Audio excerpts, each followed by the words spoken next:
Senator professor Sajid میر رحمہ اللہ کے ساتھ تعلق کا آغاز کیسے ہوا؟ نصف صدی کا قصہ ہے، 2-4 برس کے بعد میں۔ ان کی ایسی کیا خصوصیات تھیں جن کوالٹیز نے ان کو ایک بے مثال قائد اور لیڈر بنا دیا تھا؟ کریڈٹ نہیں لیتے تھے جو ان کا بنتا نہیں تھا، بلا کا ان میں ایک اعتماد تھا اور کمال ان میں ایک توکل تھا۔ بہت کم لوگوں کو پتا ہوگا کہ وہ اپنے جوتے نا وہ مرمت کرواتے تھے۔ وہ آپ کے ساتھ ذاتی طور پر کس رویے کے ساتھ پیش آیا کرتے تھے؟ میر صاحب کی زبان سے میں نے کبھی غیر پارلیمانی لفظ نہیں سنا۔ اتنے مشکل ترین حالات بھی رہے ہیں، انہوں نے کبھی گارڈ ساتھ نہیں رکھے۔ جب آپ کو ان کے انتقال پرملال کی اطلاع ملی تو کیا کیفیات تھی؟ زندگی میں ان کو کبھی والد صاحب نہیں کہتا تھا، امیر صاحب کو میں امیر صاحب کہتا تھا، لیکن ان کے بچھڑنے کے بعد جو رویا ہوں تو شاید اتنا کہ والد سے بھی آگے سمجھتا تھا ان کو میں۔ بسم اللہ الرحمن الرحیم۔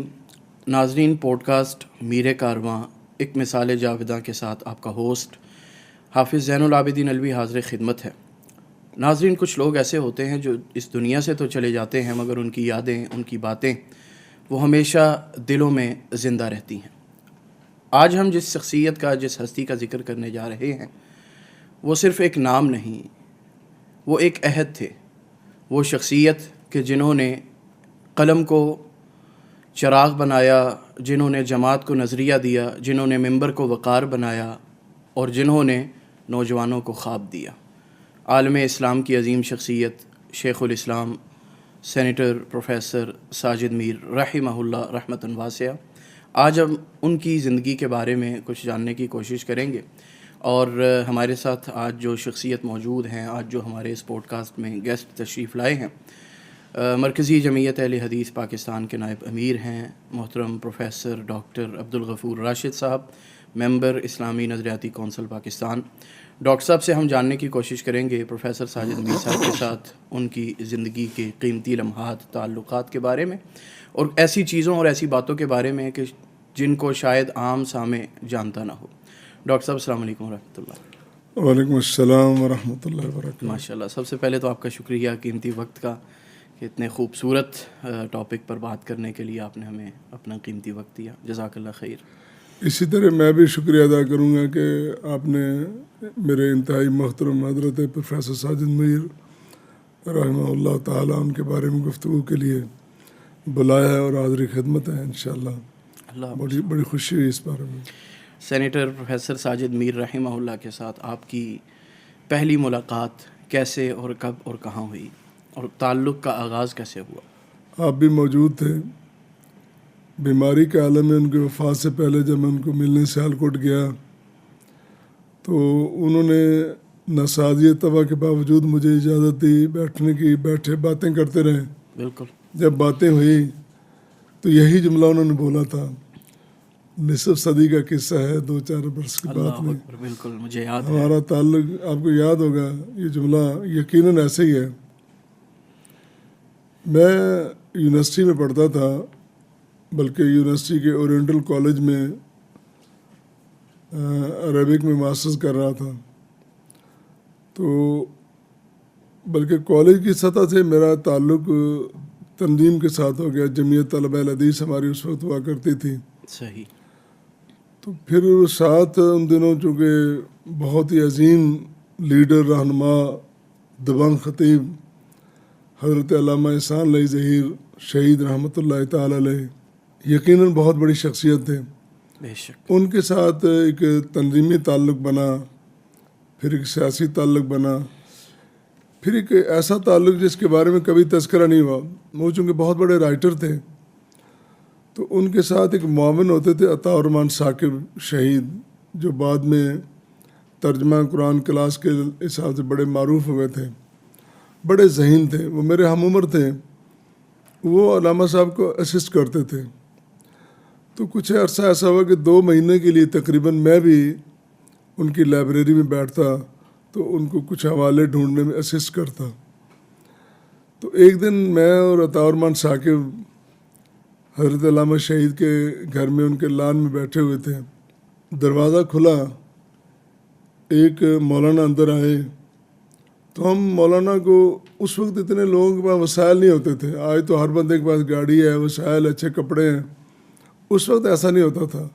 کوئی خال ہی ایسا بندہ ملتا تھا جو بڑا لباس میں وضاحت میں بڑا خوبصورت ہو.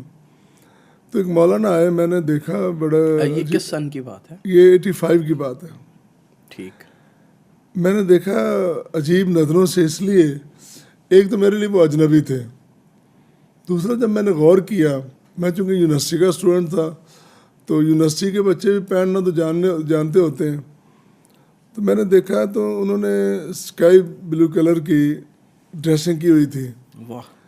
تو شوز بھی, ساکس بھی, کپڑے بھی, ویسٹ کوٹ بھی, گھڑی بھی, اور ہاتھ میں جو بریف کیس تھا فائبر گلاس کا, مجھے یاد ہے وہ بھی اسی کلر کا تھا. اللہ اکبر.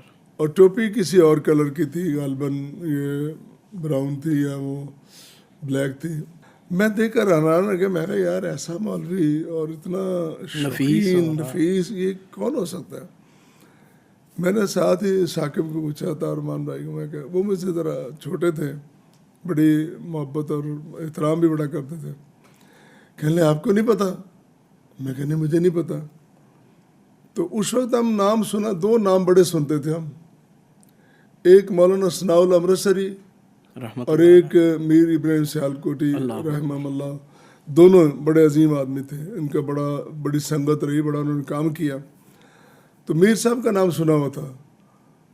انہوں نے بھائی تارما نے کہا کہ یہ میر ابراہیم سیالکوٹی کے پوتے ہیں, ان کا نام ساجد میر ہے. واہ. اور یہ پاکستان میں نہیں, نائجیریا میں ہوتے ہیں. غالباً ان دنوں یہ اپنا سارا سلطنت نائجیریا کا وائنڈ اپ کر کے واپس آ رہے تھے. صحیح. پھر ہماری ملاقاتیں ہوتی رہیں.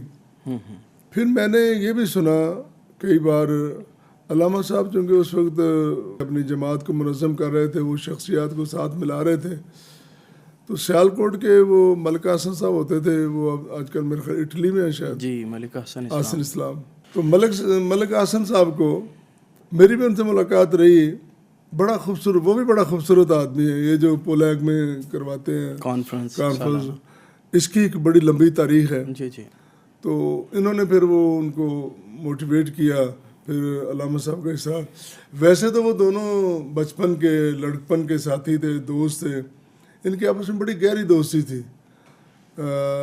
بہت ساری باتیں وہ آپس میں کرتے تھے جو کوئی اور نہ کرتا تھا نہ سنتا تھا. ان کے آپس کی دوستانہ باتیں ہوتی تھیں, انڈرسٹینڈنگ تھی, بڑی انڈرسٹینڈنگ تھی دونوں کی. مزاج بڑا مختلف تھا. مزاج سمجھ لیں کہ زمین آسمان کا فرق ہے, لیکن کوئی ایسی قدر مشترک تھی. وہ علم تھا, تقویٰ تھا, وہ پرہیزگاری تھی, وہ للہیت تھی, جو قدر مشترک تھی جو دونوں کو ساتھ لے آئی. پھر میر صاحب ساتھ آئے, اور پھر میں دیکھتا تھا کہ ذمہ داران اور تھے. یعنی ان کی جماعت میں نائب امیر اور ہے, نائب ناظم اور ہیں, ناظم تبلیغ اور ہے. تو یہ اس وقت کوئی ذمہ دار نہیں تھے. ساجد میر صاحب ساتھ ویسے ہی ان کو آنا, ساتھ لے کے جانا, لیکن ان کو جو تقریم دیتے تھے وہ دوسروں سے زیادہ دیتے تھے. واہ. بلکہ بس اوقات ایسا بھی ہوا کہ کہیں باہر گئے ہیں تو اپنے بعد انہوں نے قائم سیکرٹری جنرل یا ناظم اللہ بنانا ہے تو ساجد میر صاحب کو بلاتے تھے. یہ ان کا ایک آپس کا تعلق, ان کا دوستانہ اور تعلق یہ بتاتا تھا کہ جس طرح ہم عمر ہوتے ہیں. لیکن علامہ صاحب ان کا احترام بڑا کرتے تھے. صحیح. وہ بھی یقیناً کرتے تھے, باوجود بے تکلفی کے, باوجود مروت کے, باوجود دوستی کے, ان کا جو باہمی احترام اور تکریم کا رشتہ تھا نا, یہ بڑا مثالی تھا. اور میں سمجھتا ہوں کہ آج کے نوجوانوں کے لیے, علماء کے لیے, لیڈران اور قائدین کے لیے یہ ایک مثال ہے کہ آپ کا بے تکلفی جتنی بھی ہو, جتنا بھی تعلق ہو, احترام ملوز خاطر رہنا چاہیے. اس کو نہیں ہمیں چھوڑنا چاہیے, وہ ساتھ رکھنا چاہیے.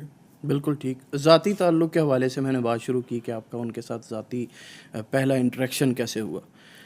تو اسی سلسلے کی ایک کڑی ہے کہ حضرت پروفیسر ساجد میر رحمہ اللہ, یہ تو ایک آپ کا ان کا یعنی پہلی ملاقات ہوئی نا, اس میں آپ کا آغاز ذاتی تعلق کا ان کے ساتھ کیسے ہوا, اور پھر وہ آپ کے ساتھ ذاتی طور پر کس رویے کے ساتھ پیش آیا کرتے تھے, کیسا رویہ ان کا آپ کے ساتھ ہوتا تھا, تعلق کی نوعیت کیسی تھی, یوں کہہ لیں. میں سمجھتا ہوں تعلق بنانے میں خاص کر مرحوم میر صاحب وہ تعلق بنانے میں بڑی جانچ پڑتال کرتے تھے. وہ اتنی جلدی تعلق بناتے نہیں تھے.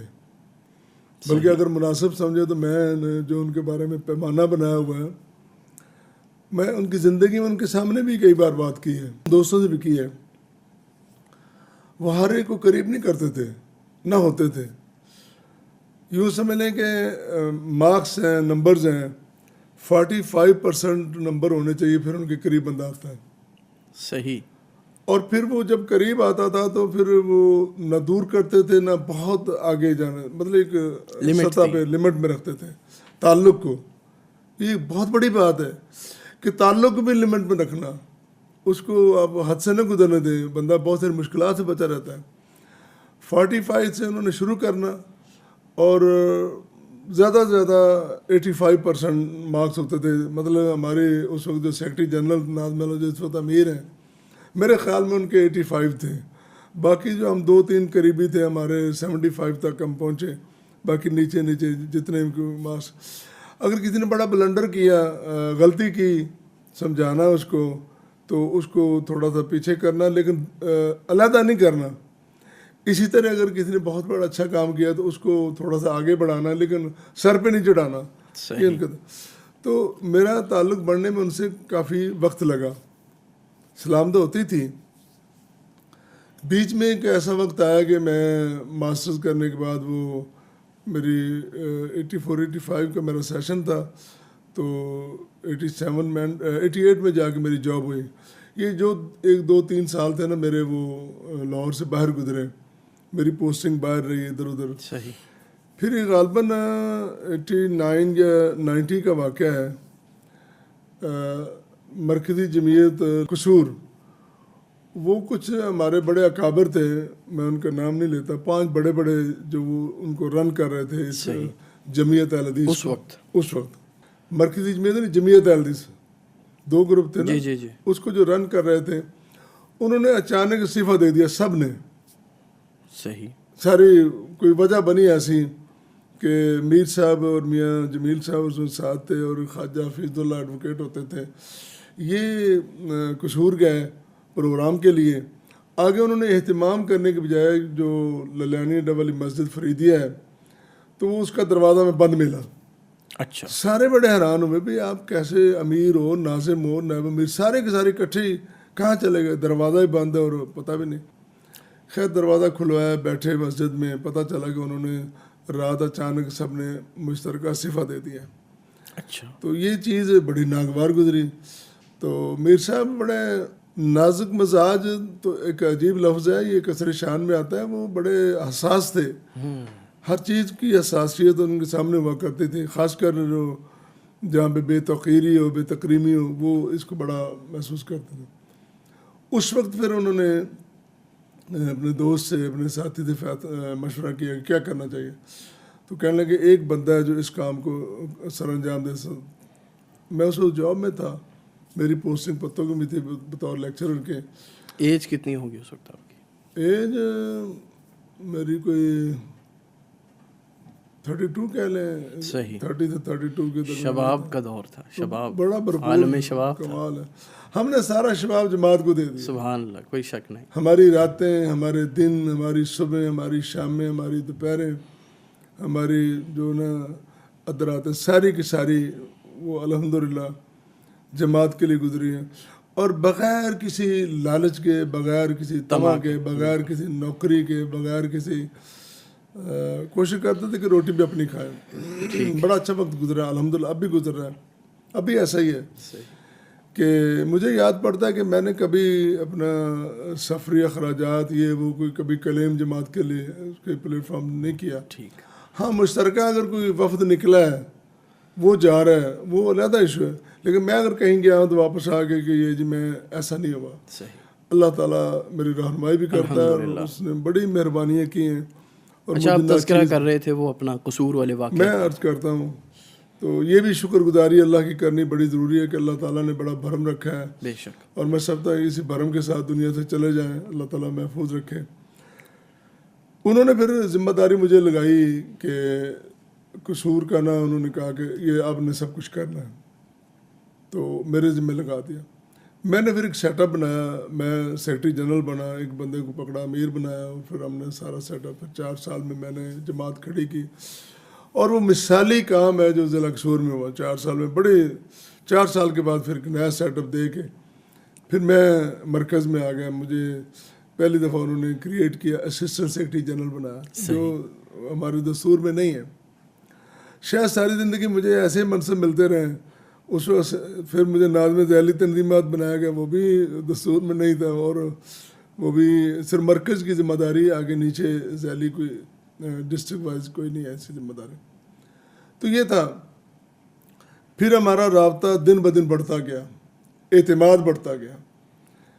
پھر میں ایسی کوشش کرتا تھا کہ بات ان کے سامنے سخت سے سخت کروں, لہجہ مناسب ہو, اس میں اکرام اور احترام ملوز خاطر ہے, اور کوشش کریں اپنے لیڈر سے بےعزتی کم سے کم کروائیں. یہ بھی ایک راز کی بات ہے. اگر کم کروائیں گے تو آپ میں اعتماد زیادہ پیدا ہوگا, اور اگر آپ اس پہ بھی کمپرومائز کر لیں یار کوئی بات نہیں ہو گئی تو پھر کیا ہوا, نہیں, آپ ایسے حالات ہی نہ پیدا ہونے دیں کہ آپ کا لیڈر, آپ کا قائد, آپ کا امیر, آپ کا ناظم وہ آپ کو بار بار ڈانٹے. کیوں آپ ایسے کرتے ہیں؟ آپ اس کے ساتھ چلیں, اور جو کام آپ کر رہے ہیں اس کی آپ کے پاس کوئی دلیل, کوئی آرگومنٹ ہونا چاہیے. تو الحمدللہ میرا پھر ان کے ساتھ ایک ایسا اعتماد کا رشتہ ہوا. پھر 40 سال تقریباً بنتے ہیں. پھر کوئی ایسی بات نہیں کہ انہوں نے کوئی مجھے کام کہا ہو تو بعد میں پریشانی ہوئی کہ یار یہ ایسا کیوں کیا ہے. پھر نہیں ایسا ہوا الحمدللہ. پھر بڑا اعتماد کا رشتہ رہا. ڈاکٹر صاحب, ایک بندے کی سیاسی اور جماعتی کہانی وہ لوگوں کو علم میں ہوتی ہے. جیسے پروفیسر صاحب رحمہ اللہ تھے, ان کی جماعتی اور سیاسی زندگی کو لوگوں نے دیکھا, اور ایک کہانی وہ ہوتی ہے جس کو قریبی دوست جانتے ہیں, علم رکھتے ہیں. ان کی ایسی کیا خصوصیات تھیں جس خصوصیت نے اور جس کوالٹی نے یا جن کوالٹیز نے ان کو ایک بے مثال قائد اور لیڈر بنا دیا تھا, ایسا لیڈر جس کی کمی آج بھی محسوس اور شدت سے محسوس ہو رہی ہے؟ سب سے بڑی بات جو ہے نا, جو ان میں تھی اعتماد کی. اللہ پر بھروسہ تو ظاہر دینی بندے ان کو ہونا چاہیے, ہوتا ہے. ان کو اپنے آپ پر بڑا اعتماد تھا. پھر جو تعلق بناتے تھے اس تعلق پہ اعتماد ہوتا تھا. زبردست. سب سے بڑی بات, اللہ پہ بھروسہ لازم ہے, توکل کے بغیر کام نہیں چلتا. یہ انسان کو کمزور سے طاقتور بناتا ہے. پھر اپنی صلاحیتوں پہ اعتماد پیدا کریں. اپنے آپ کو ایسے گرا ہوا, گھسا پیٹا اور کمزور نہ سمجھیں, مضبوط اور طاقتور سمجھیں. اللہ کی دی ہوئی صلاحیتوں پر اعتماد کریں. اور پھر جو آپ تعلق بنا رہے ہیں, میرا آپ کے ساتھ تعلق ہے, تو کوئی کسی سے پوچھے نا, ہاں بھائی تجھے مجھ سے کتنا پیار ہے, سیدھا سا جواب ہوگا اپنے دل سے پوچھ لے, جتنا تجھے اتنا مجھے ہے. واہ. ایک بڑا معیار ہے, ایک آئینہ دیکھنے کے لیے. تو میر صاحب چونکہ خود بھی دل کھول کے چلتے تھے اور اعتماد دیتے تھے اور اعتماد لیتے بھی تھے. جس پر اعتماد ہو جاتا تھا پھر اس کے بارے میں شک و شبہ میں مبتلا نہیں ہوتے تھے. واہ. پھر انہوں نے ایسا ہی کیا. اب دیکھیں دنیا میں مشہور ہے ان کی نواز شریف کے ساتھ دوستی. میاں صاحب اور میر صاحب, ان دونوں کے درمیان تعلق کا یہ عالم ہے کہ ان کی رحلت کے بعد میاں صاحب نے جس طرح سلوک کیا ہے پوری دنیا نے دیکھا. ان کے گھر میں, مرکز میں نہیں, ان کے گھر میں اپنے بھائی کو بھیجنا وزیر اعظم کو, پھر خود فون کر کے بیٹے کو کہنا کہ لو جی جس طرح ساجد میر صاحب سینیٹر تھے آپ بھی اسی طرح سینیٹر ہوں گے. اگلی بات ہے کہ انہوں نے اپنی بہترین تربیت کا مظاہرہ کیا. انہوں نے کہا میں ساجد میر کا بیٹا ہوں تو میں بھی اسی طرح بیہیو کروں نا. بلکہ میں نے تو احمد بھائی کو کہا کہ یار آپ نے تو ہمارے لیے ایک مشکل پیدا کر دی ہے, ہمارے بچے بھی تو ایسے ہوں نا, وہ بھی کہیں کہ ہم ایسے ہیں. بہت بڑی بات ہے, کوئی شک نہیں. میاں نواز شریف نے اس دوستی کو ان کے مرنے کے بعد, ان کی رحلت کے بعد بھی قائم رکھا. وجہ کیا ہے؟ وجہ صرف یہ نہیں کہ میاں صاحب کا اس میں میر صاحب کی قربانیاں بھی ہیں. جب میاں نواز شریف کو جلا وطن کیا گیا تو لوگ ان کے ساتھ تعلق ظاہر کرنے میں گھبراتے تھے. میر صاحب ان کے حق میں بیان دے رہے ہیں, میر صاحب کے جا کے جد ان سے ملاقاتیں کر رہے ہیں, اور وہ اس وقت جب بندہ جلا وطن یا پردیس میں ہوتا ہے, پردیسی کاٹ رہا ہوتا ہے, پھر ان کی جو کیفیت ہے وہ ان سے پوچھے جو باہر رہتے ہیں. میر صاحب جاتے تو میاں صاحبان سارے بچوں سمیت ان کے سامنے یوں بیٹھے جیسے طفل مکتب ہوتے ہیں. ان کو ایک بڑا سہارا ملا ان کے جانے کا. وہ ایسی چیز میاں نواز شریف کے دل میں بیٹھی, زندہ ہے, ان سے پوچھیں آپ, وہ بتائیں گے کہ پروفیسر ساجد میر کا جانا ہمارے لیے کس طرح اکسیر ہوا, کس طرح انرجی ملی ہمیں, کس طرح ہمیں بوسٹر ملا ہے اس سے. تو یہ ایک بڑی بات تھی, اعتماد. اور ان کو جو اللہ تعالیٰ نے حلقہ دیا جماعت کے اندر چند ساتھیوں کا, وہ بھی بڑے معتمد, اعتماد کرنے والے اور اعتماد کیے جانے والے. تو ٹیم کی وجہ سے میں ایک اور چھوٹی سی بات یہاں پہ کر دوں. میں اکثر نوجوانوں کو کہتا رہتا ہوں, رسول کریم صلی اللہ علیہ وسلم کی سیرت طیبہ سے, وہ سیرت جو قرآن نے بیان کی ہے, آپ کی جو خوبیاں ہیں نا, جو سب سے بڑی خوبی ہے وہ یہ ہے کہ رسول کریم صلی اللہ علیہ وسلم نے ٹیم تیار کی, اور ٹیم میں 3 خوبیاں بڑی اہم ہیں. محمد رسول اللہ صلی اللہ علیہ وسلم والذین معہ اشداء علی الکفار, پہلی خوبی. دوسری رحماء بینہم, اور تیسری خوبی تراہم رکعا سجدا یبتغون فضلا من اللہ رضوانا, اللہ سے تعلق رکھنے والے. تو الحمدللہ ان کو ٹیم ملی, ساتھی ملے. میں دعا گو ہوں ان ساتھیوں کے لیے کہ وہ اسی طرح جماعت کے ساتھ جڑے رہیں. آپ بھی ان ساتھیوں میں ہیں ماشاءاللہ. جی, میں اپنے لیے بھی دعا کر رہا ہوں کہ ہم اس جماعت کے لیے کچھ نہ کچھ کرتے رہیں, اللہ میں توفیق دے, ہم جڑے رہیں. ڈاکٹر صاحب, جب دہائیوں کا ساتھ ہو تو تعلق بے تکلفانہ ہو جاتا ہے, دوستانہ تعلق, تو ایسا ہی ہے یقیناً. اس کے بارے میں بھی تھوڑا تذکرہ کریں. یہ نا آخری سال ان کا جو ہے نا بڑا تلخ گزرا ہے بیماری میں, پورا سال. یہ تکلیف انہیں مئی میں ہوئی تھی 2024 میں, ہم اکٹھے تھے مدینہ طیبہ میں. تو یہ اتنا وقت گزرا اور وہ پریشان رہتے تھے. تو الیکشن سے کچھ دن پہلے, 2-3 مہینے پہلے کر لیں, میں ان سے نا بڑی سے بڑی بات کر لیتا تھا. تو وہ سن لیتے تھے, وہ کہتے تھے یار یہ کرتا ہے نا تو یہ کام بھی تو کرتا ہے نا. یعنی کام ان کی ترجیح تھی, وہ کام کو دیکھتے تھے, کام ترجیح تھی. تو بیٹھے ہوئے تھے, تو میں نے جا کے کہا, میں کہا دیکھو میر صاحب, میں تو کدے ابا جی دے والد صاحب نہیں کیا, میں آپ کو امیر کہتا ہوں. لوگ کہتے ہیں کہ ہمارے والد ہیں, ابا ہیں. میں کہا یہ میری نظر میں یہ باتیں, میں آپ کو امیر مانتا ہوں. اور آپ صرف امیر اور مامور نہیں رہ گئے, اب 40 سال کا تعلق ہے. اتنے سال تو دیواروں سے پیار ہو جاتا ہے, جس کرسی پہ بیٹھو, جس بیڈ پہ سوتے ہو, جہاں بیٹھو وہاں ہو جاتا ہے. تو ہم تو انسان ہیں, اتنا ہمارا گہرا تعلق ہے. تو اب یہ اللہ تعالیٰ کرے کہ ہم ساتھ نبھائیں اور ایسے چلتا رہے. پھر 1-2 باتیں میں نے ان کو موٹیویٹ کرنے کے لیے کی.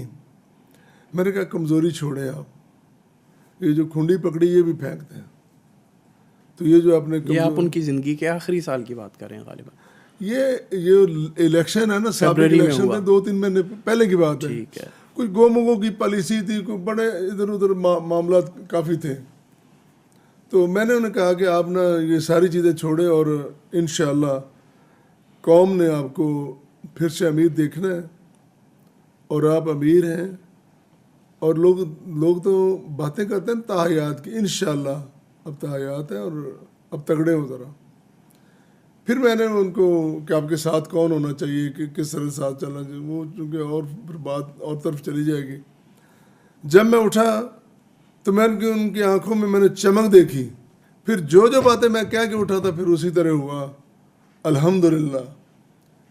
پھر وہ امیر منتخب ہوئے, اور نئی توانائی کے ساتھ, نئی انرجی کے ساتھ. پھر اللہ کو یہ منظور تھا تھوڑا عرصہ رہے. اس عرصے میں انہوں نے کوشش کی کہ میں جماعت کی رہنمائی اور قیادت کروں, اور کی بھی. سعودی عرب بھی گئے, بنگلہ دیش بھی گئے, میں بھی ساتھ تھا. واپس آ کے بھی بیماری کے عالم میں بھی وہ سیالکوٹ سے لاہور آ کے بیٹھتے تھے اور کام کرتے رہتے تھے. پھر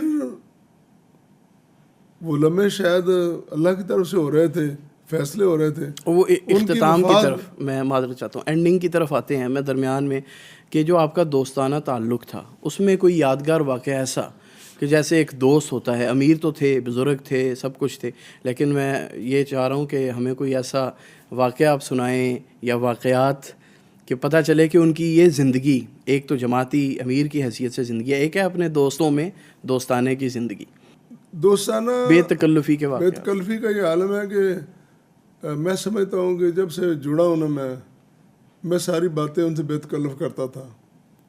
مثلاً مجھے کووڈ ہو گیا, 80% 85% میرے جو نا وہ پھپھڑے ہیں وہ ڈیمیج ہو گئے.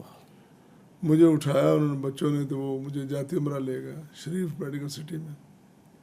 میرا علاج رہا تو آئی سی یو میں, پھر سی سی یو میں. میں ایک دن سی سی یو میں ابھی پہنچا ہی تھا آئی سی یو سے, اسی دن اتفاق سے میاں نواز شریف کی والدہ کا جنازہ تھا. تو میر صاحب جنازے میں پہنچے. اب کس طرح ممکن تھا کہ وہ وہاں جائیں اور میں اندر پڑا ہوں, واپس آ جائیں وہ. اب ماسک لگے ہوں, لوگوں نے منع کیا کہ ملاقات نہیں ہونی, ملاقات پہ پابندی ہے. صحیح. تو میر صاحب آئے. اب اتکلفی کا عالم یہ ہے کہ میں آئے تو ماسک لگا ہوا تھا, میں بیڈ پہ تو ساتھ میرے بیٹے تو عثمان سلمان دونوں. تو میر صاحب کی آنکھوں میں نا آنسو تھے, بھیگی ہوئی آنکھیں جس طرح ہوتی.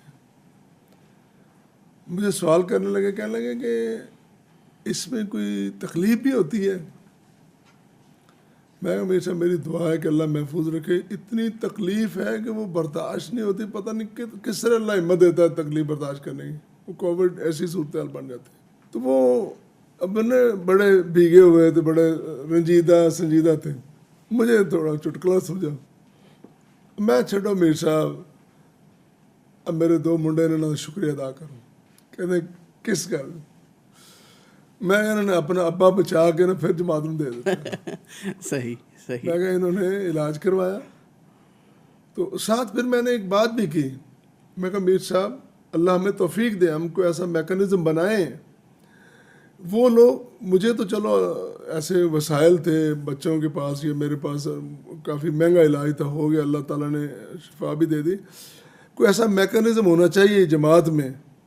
آج بھی میں میسج دیتا ہوں اپنی قیادت کو کہ جو ساری زندگی جماعت کے ساتھ رہتے ہیں, اگر ان کو مشکل آ جائے تو وہ در بدر کی ٹھوکریں نہ کھائیں, ان کو باوقار طریقے سے علاج معالجہ اور دیگر سہولیات ملنی چاہیے. تو ہماری اتنی بے تکلفی تھی, ہم مذاق کر لیتے تھے, بڑے سے بڑا بھی کر لیتے, وہ سن بھی لیتے تھے. مثال کے طور ایک اور مذاق ان کی عدم موجودگی میں کیا گیا, پھر میں نے ان کو سنایا بھی. بڑے محظوظ ہوتے تھے, بڑے مرنجا مرائی تھے. وہ قاری عبد المتین اصغر کی ڈیتھ ہوئی.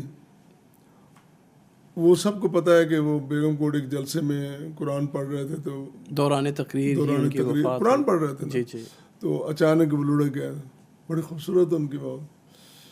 کچھ عرصہ بعد نا واربٹن میں ایک شادی تھی, تو اس شادی میں مولانا منظور صاحب اور میں اکٹھے ہوئے. تو حضرت شریف چنگوانی صاحب, تو مولانا منظور صاحب یوں میرے پاس آئے, کہنے لگے ڈاکٹر صاحب قاری عبد المتین ٹر گیا ہے, شریف چنگوانی بھی کھونڈی پھڑی پھرتا ہے, تے بابا جی. میں گل سن, میر صاحب کا نام نہ لینا. کہتے کیوں؟ میں میر صاحب کا جو خاندان ہے نا, ان میں معمول کی جو عمریں ہیں وہ 95 انڈر تک کی ہیں, 90 سے انڈر تک کی. تو ان کے ابھی 15-20 سال ہیں, فکر ہمارے بارے میں فکر نہ کرو. تو اس میں مزہ بھی ہے, لطف بھی ہے, لیکن سامنے کرنا ذرا بندہ عجیب محسوس کرتا ہے. لیکن نہیں, دوستانہ تھا, وہ کر لیتے تھے, وہ سن لیتے تھے. پھر کہیں کوئی ادب کی بات ہوئی ہے, فن کی بات. ہاں, تعلق کی جو میں ایک بات مجھے یاد آئی, جب ہم تنہا بیٹھتے تھے نا, ان کو فکر مندی ہوتی تھی. ساتھی کس حالت میں ہے، بزنس کے حوالے سے، اولاد کے حوالے سے، ساری باتیں. حالانکہ اپنی اولاد کے بارے میں ڈسکس نہیں کرتے تھے. اسی طرح لوگوں کو پتہ ہی نہیں تھا ان کی وفات سے پہلے کہ احمد اور عاقب کون ہے. اس وقت احمد اور عاقب کا سب کو پتہ ہے بالکل. کہ میر محروم کے یہ صاحبزادے ہیں. پہلے نہیں پتہ تھا. وہ اپنے بچوں کے بارے میں نہیں باتیں کرتے تھے، لیکن اگلے پوچھ لیتے تھے ہاں بھئی حالات کیسے ہیں، بڑی درد مندی سے، فکر مندی سے اس کے بارے میں بہترین مشورہ بھی دیتے، اور اگر ضرورت پڑی تو ٹول بھی بنتے اور اس کو آگے لے جانے کے لیے، اس کو بہتر کرنے کے لیے. یہ بڑی خاص بات تھی تعلق کی.